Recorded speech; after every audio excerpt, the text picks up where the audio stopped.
मुझे आपसे 2 सवाल पूछने हैं। कहते हैं जीवन मरण पहले से डिसाइडेड होता है, पर यह भी कहा जाता है कि अगर समय से पहले कोई चला जाए तो उसे अकाल मृत्यु कहते हैं। पर अगर भगवान डिसाइड करके भेजता है जाने का समय, तो समय से पहले कोई कैसे जा सकता है? और मेरा दूसरा सवाल, कहते हैं कि जब जाने वाला चला जाए तो रोते नहीं, क्योंकि वो नई यात्रा शुरू करता है और आपको उसे जाने देना चाहिए। पर जब कोई अचानक से आपके घर से चला जाए तो लोग आपको कहते हैं भूलो आगे बढ़ो, इसी का नाम जिंदगी है। आप नहीं भूल पाते हो। बहुत सुंदर प्रश्न है। क्या नाम है बहन आपका? पूजा।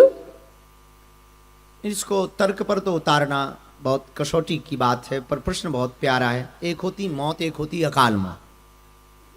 एक मृत्यु होती है। मृत्यु एक अवस्था के बाद, अवस्था के साथ होती है।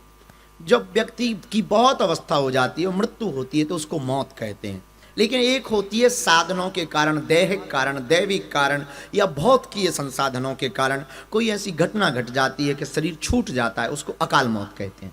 आपने एक प्रश्न का कोड किया कि ईश्वर भेजता है सबको, कि इसका ये फिक्स है। ये बात तो तय है कि फिक्स है। जैसे पेपर के 3 घंटे में पेपर देना फिक्स है, पर कोई बच्चा बहुत स्पीड में लिख करके बाहर निकल आए तो उसमें पेपर के घंटे को निश्चित करने वाली की गलती नहीं है, क्योंकि उसने तो निश्चित कर रखा है। उसी प्रकार हम अगर लापरवाही करेंगे या कोई देवयोग बन गया या कोई रोग बन गया तो उस कारण से अगर बहुत जल्दी आयु के पहले शरीर छूट गया, उसमें ईश्वर की गलती नहीं है। इसलिए तन भी हमने कि शायद ये कोड बोला हो या ना बोला हो, हम 10 लाख की गाड़ी में डीजल की जगह केरोसिन नहीं डालते ताकि इंजन खराब ना हो जाए, पर करोड़ों की गाड़ी में हम जरूर गंदा भोजन, गंदा खाना पीना डाल रहे हैं, ये ख्याल नहीं रख रहे हैं। यही इंसान की मूर्खता है।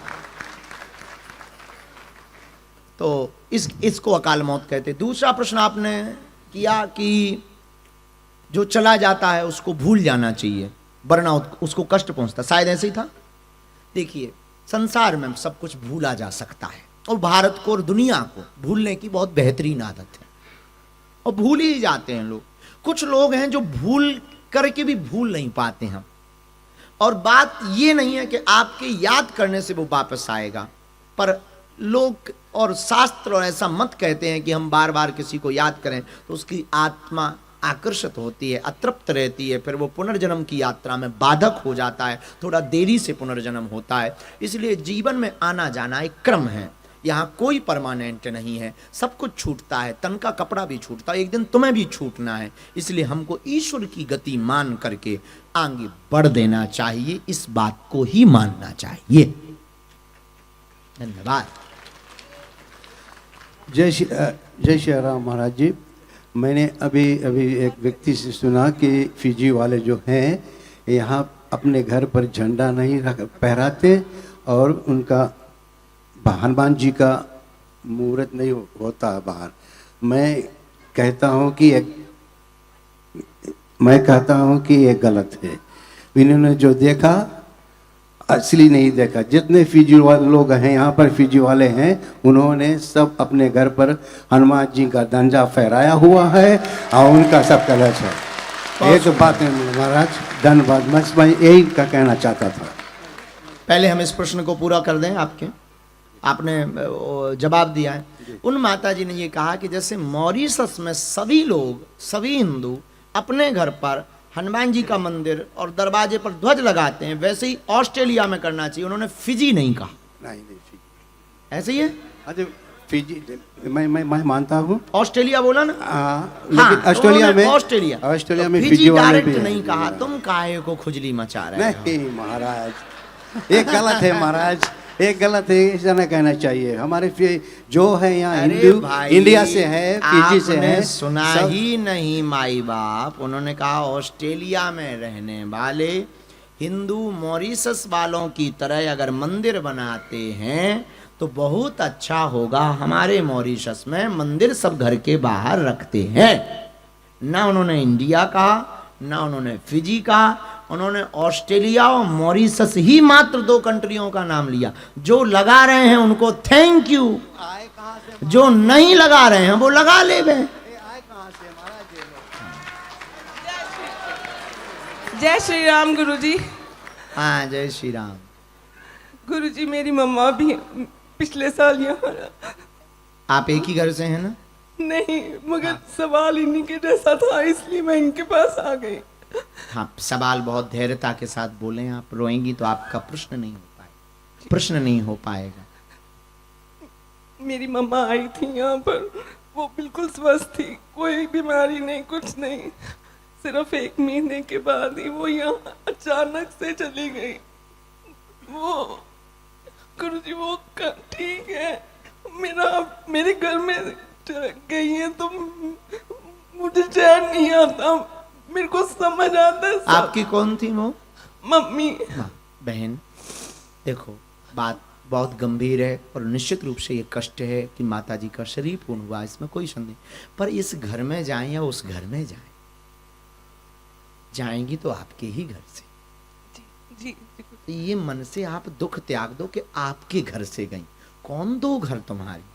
उस घर से जाती है, इस घर से शरीर का आना जाना लगा। देखो, बात हम ये कह सकते कि बात बोलने की अलग है पर समझने की बात अलग है। जब जिस पर बीतती है तो वो भूल जाता है, जैसे आप भूल गई। आपके भी पड़ोस में कोई खत्म हो जाए तो आप यही समझाओगी जो हम समझा रहे हैं कि भाई जाता रहता है, आने जाने का काम है, इस पे भैया आप रो मत, वो तो भगवान की इच्छा है, उस पर किसी का बस नहीं। पर यही ज्ञान देने वाले के घर में जब कोई मरता है तो फिर वो यह भूल जाता है।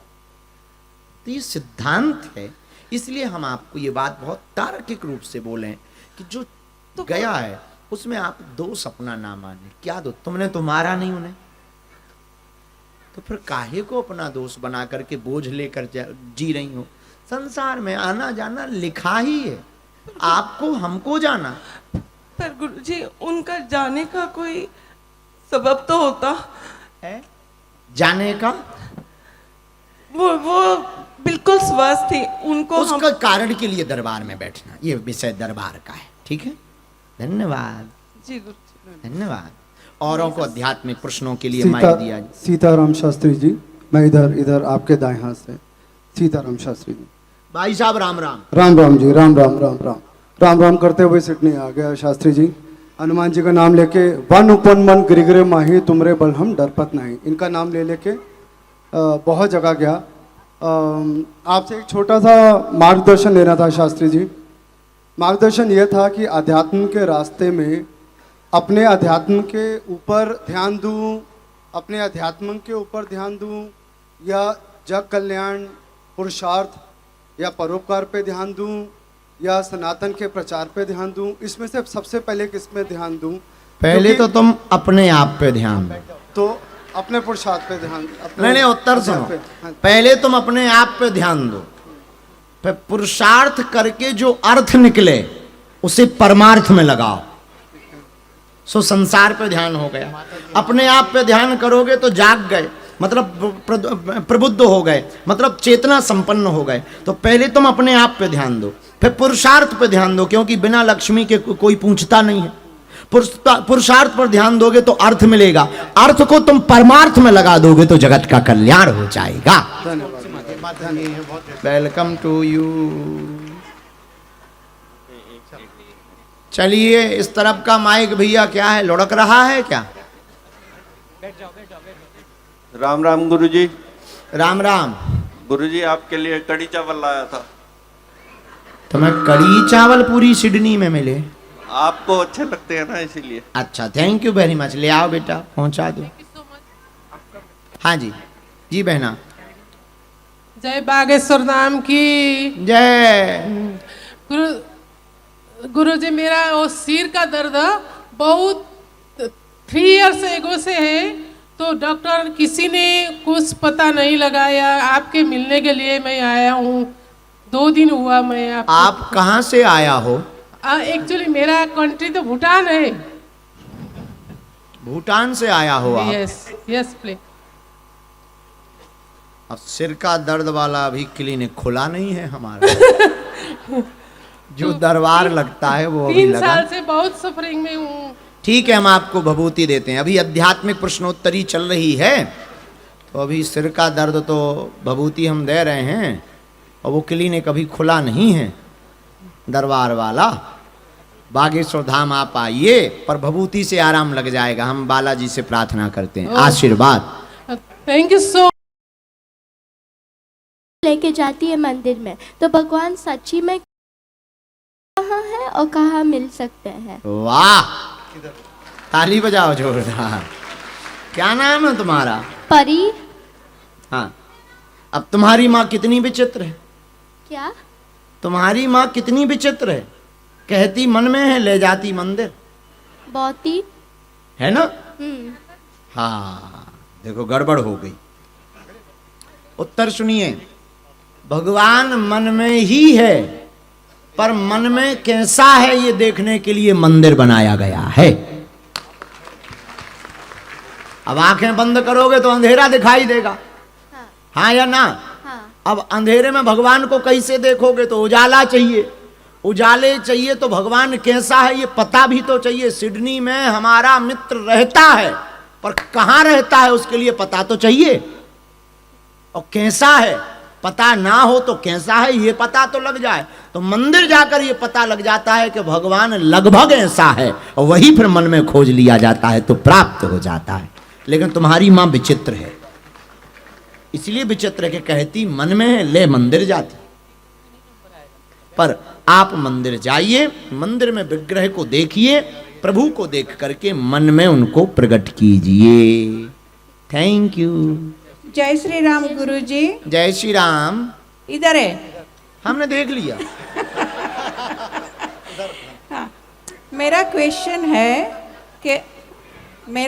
है कि 100 टाइम्स जो हनुमान चालीसा पढ़ने का है, हाँ। तो एक ही टाइम पे बैठ के पढ़े या व्हेन वी आर शरीर की क्षमता मजबूत हो तो एक ही टाइम में पढ़ो। Oh my God.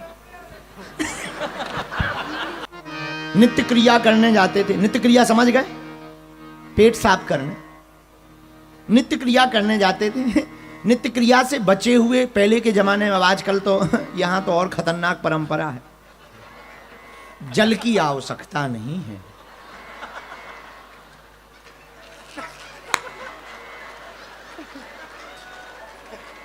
Ram Ram Ram Ram Ram Ram Ram Ram. हे हनुमान जी महाराज, हे हनुमान, अच्छे देश में फंसा दिया तुमने। राम राम राम। कागज ही चलता है,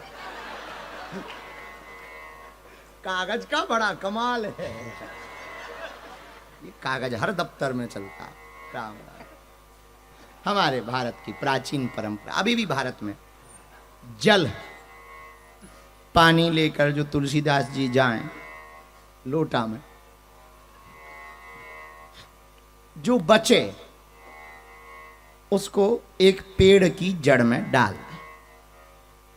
रोज का यही काम था, लोटा में बचे हुए जल को पेड़ की जड़ में डाला। उस पेड़ में रहता था एक भूत। 1-2 साल में उसका पानी से टैंक फुल हो गया। अब भूत भी रहा होगा ऑस्ट्रेलियन, तुलसीदास जी के सामने खड़ा हो गया। खैर ने अंग्रेजी में बताइयो ना, ये मेयर साहब को अंग्रेजी इसका जो है ट्रांसलेट मत करना, क्योंकि अभी 4-6 घंटा में रुकना है। नो माइंड माइंड यार, आई एम जोकिंग।